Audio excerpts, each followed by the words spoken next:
Halo semuanya, apa kabar? Kembali lagi dengan saya di channel masak Cece Cooking. Hari ini kebetulan saya baru beli tape nih dan mau bikin olahan cantik dari bahan ini dengan cara yang beda dan unik. Hasilnya secantik ini.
Kue ini bagian luarnya garing, tapi bagian dalamnya lumer dan lembut banget.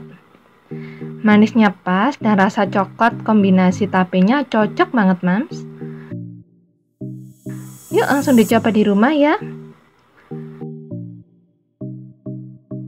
Sekian dulu resep dari saya hari ini. Terima kasih sudah menonton. Semoga bermanfaat ya, Mams. Jangan lupa subscribe, like, komen, dan share. Happy weekend, Moms. Bye.